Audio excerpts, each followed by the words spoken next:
Hi friends, host Eric here, host Talking with Famous People, and I'd like to make a reply to Amy Camrath. Amy Camrath says, in response to a video that I made August 4th, so a couple weeks ago, she says, have you considered the possibility that the desire to be heard by, quote, everyone in the world, unquote, may actually be the desire to be heard by all aspects of your own being, or that the degree to which you are heard by others may depend on the degree to which you are willing to hear yourself? How can you be a receptive and respectful listener to the full spectrum of your being if you are almost perpetually reaching for a substance to alter your state and or remove yourself from the totality of what you're experiencing in the present moment? Great question, Amy. Well, let's tackle this thing a couple of instances at a time. The answer to the first question: have you considered the possibility that the desire to be heard by everyone in the world may actually be the desire to be heard by all aspects of my own being? No, I've not considered that possibility. I think it's an odd way to put things, because why would I not be listening to myself? Or what would that even mean exactly? So you say, be heard by all aspects of my own being. So are some aspects of my being speaking and I'm not hearing them in some capacity? I mean, the reason I'd never considered that possibility is, as far as I can tell, it doesn't make any sense. I don't even know what it means. It's true that a person can be more or less optimally aligned with their nature and their being. I'm not going to deny the existence of authenticity as a metric.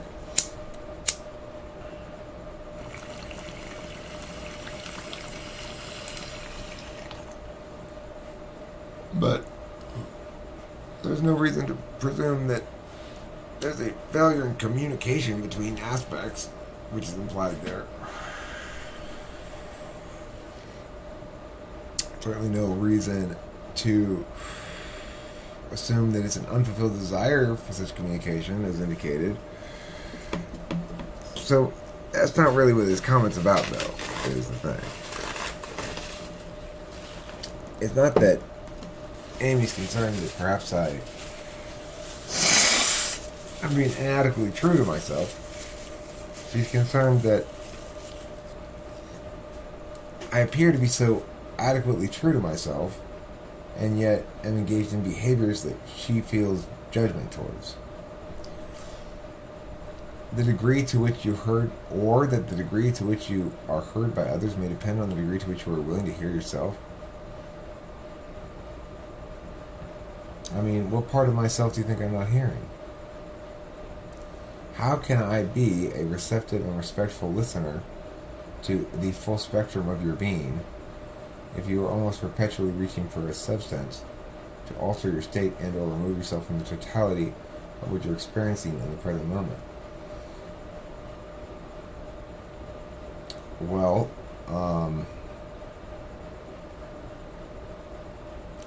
again, I guess my first continuing response to this is, do you have hidden aspects of yourself that speak to you as though they were third parties? I don't. And the metaphor here that somehow I'm being dishonest with myself because I have habits is strange. Strange and presumptuous. Like, what indications besides your presumptions that is wrong or bad in some capacity do you have based on data I'm presenting you that in fact I'm not receptive, not a respectful listener to whatever, simply because I smoke weed or smoke cigarettes? I don't understand the connection there. I mean, how are you judging optimality? Are you judging it by symbols that you have loosely correlated with something else, and therefore can dismiss that which doesn't adhere to your loose symbology of symbiology, or whatever you want to call it, of healthy or okay behavior, do I appear to be in some capacity diminished, damaged, or otherwise reduced by my consumption behavior? The thing is, the problem that you have in presenting this argument is I've been somebody who has had problems with drugs and alcohol in the past. So I know the difference. I don't drink at all. I abstain from alcohol completely because I can't handle it. And it at that point, it's very much true that I'm a person who's fractured and in conflict when I'm drinking, because I don't want to be drinking. It makes me so vastly reduced, so teeny a fraction of myself, that I had no choice but to quit it entirely. But I was, at the same time, very compulsive about it.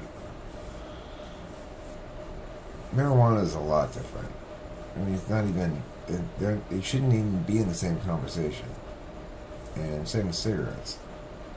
These things are not intoxicants, meaningfully. But not much really is.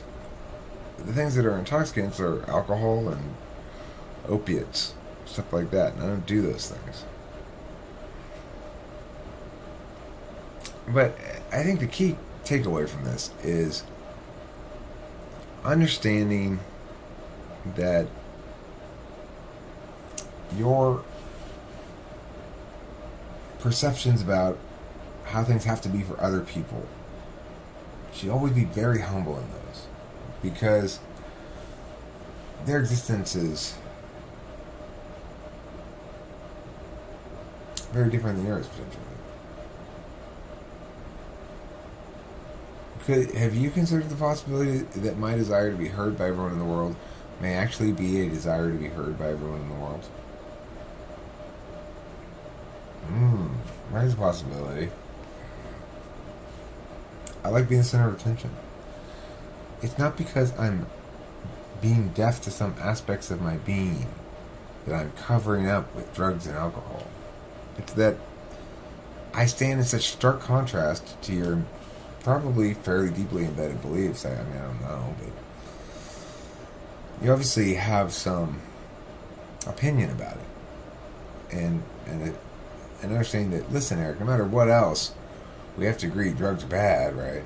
If you weren't a drug addict, you'd be healthier and more optimal. Not at all. Not true at all. I am a drug addict, addicted to this. I'm sort of addicted to marijuana. I mean, I like smoke it. I'm addicted to an amphetamine cycle of sorts to get myself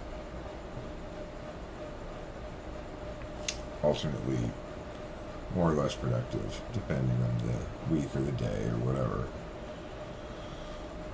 But I've been completely sober. I have the comparisons to make myself. You gotta understand that when people enter into teenagehood and young adulthood, they're totally ill-equipped to make any of the sort of decisions they end up having to make.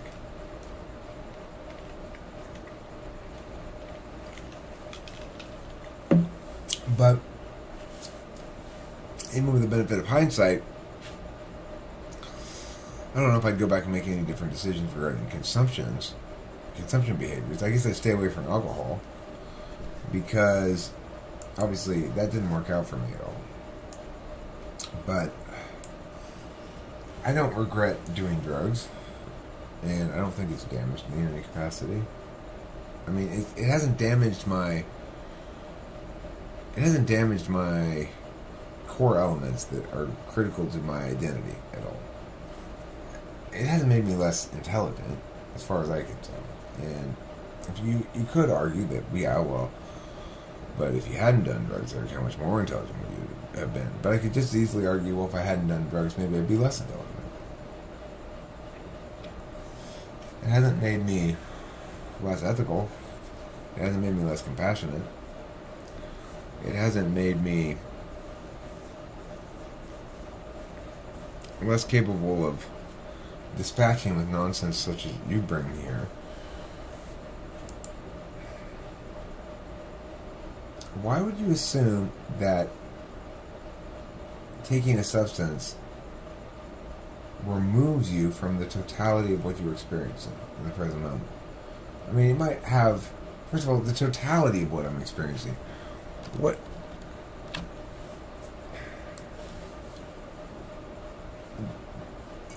You don't seem to get that an experience of being through a certain stretch of time is whatever it is.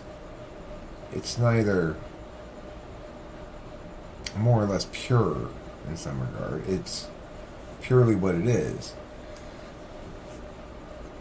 So the real question is, are you happy? Do you find life fulfilling, engaging, interesting? Do you carry with you regrets about your own behaviors? Generally, I don't. And generally, I'm pretty happy. Do I think I could be happier if I were to be less addicted to things? No. Why would I assume to be happier then? You know, sometimes being able to go, okay, I'm going to go outside and smoke a cigarette is a lifesaver. Sometimes it's a little bit like, I'm sick of cigarettes. But, you know, then I stop smoking them so much.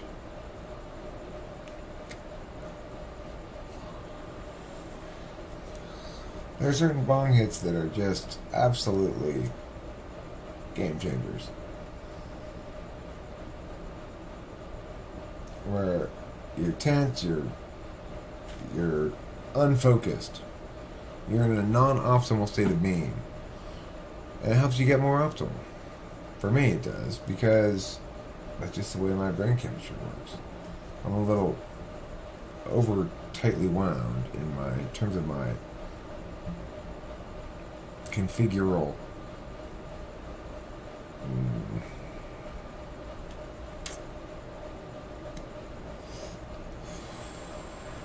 inequities. Configural inequities. Meaning, because of the way I'm configured in terms of attentional habits, and because of the specific way in which those habits have manifested in kind of skewing the configuration more rather than less extreme, I'm not very typical in terms of my reaction to everything necessarily. So there are some of us who feel as though life's going in slow motion. The action types: ESFP, ESTP, ENTP, ENFP. But I think the two worst afflicted by it are ESTP and ENTP. And it's a discomfort that can be attended to in a few different ways. But none of these ways are implicitly superior to the others. Is it possible to, through a lot of prayer and meditation and spirituality kind of stuff, to cope with the nail-scratching quality of existence? Which is to say, the reality that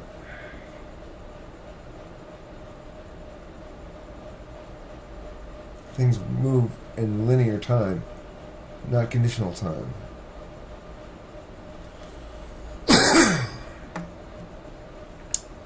That's a struggle for action types. Drugs help. A little bit. They don't hurt anyway. And my advice to anybody who is feeling as though Amy's perspective is necessarily more correct because it's more aligned with sort of commonly accepted norms. Well, don't buy into it. You don't have to. we've all been trained to believe a bunch of bullshit.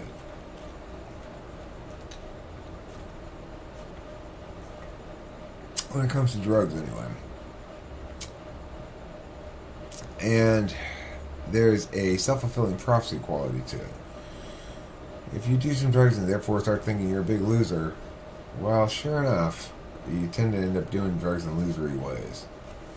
But if you embrace what you're doing and take accountability for your sustainability, that means don't start smoking crack.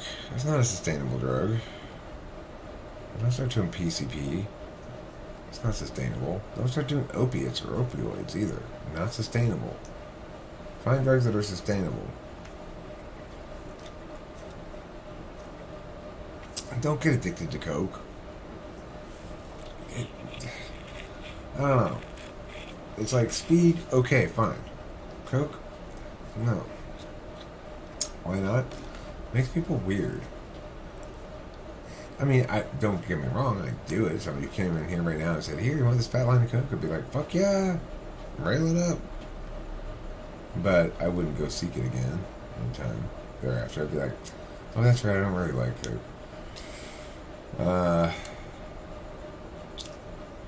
Yeah. So, every individual has their own relationship with drugs. It's a matter of what's known as temporal bargaining, intertemporal bargaining. There's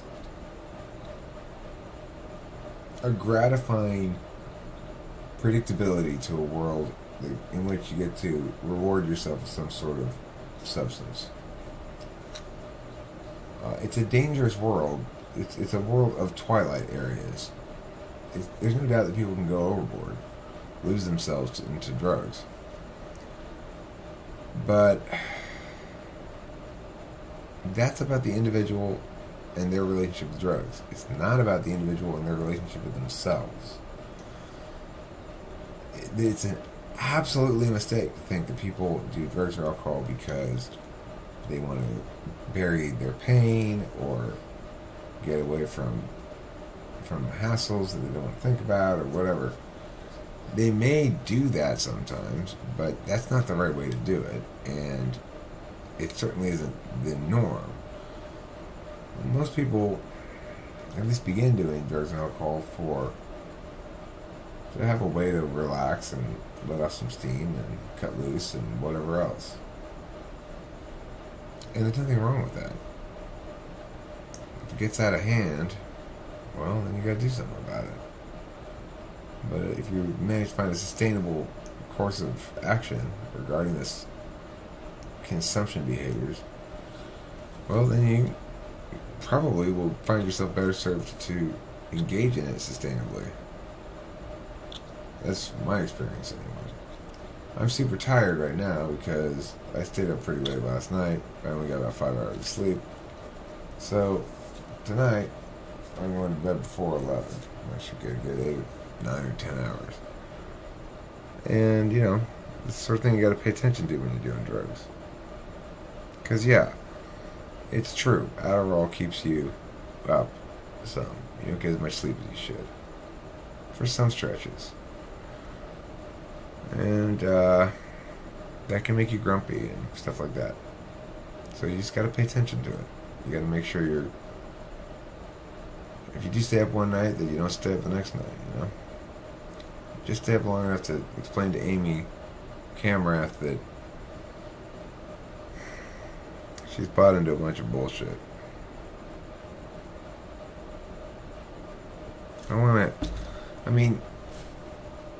What does this mean? Somebody explain this to me. It may actually be the desire to be heard by all aspects of your own being.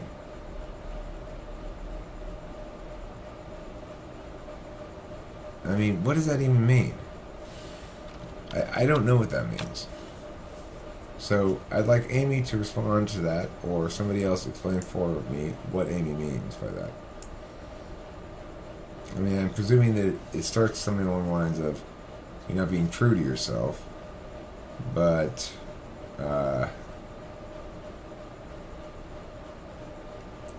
you saying that you can infer not being true to myself because of the consumption behaviors, or are you saying that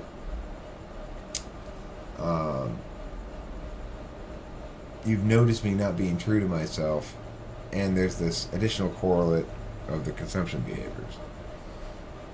If it's the latter, I'm particularly interested in hearing your explanation. If it's the former, this is an area of growth for you. You're gonna have to shed some of the things you're attached to ideologically. Thanks for watching. Don't forget to eat plenty of cheese.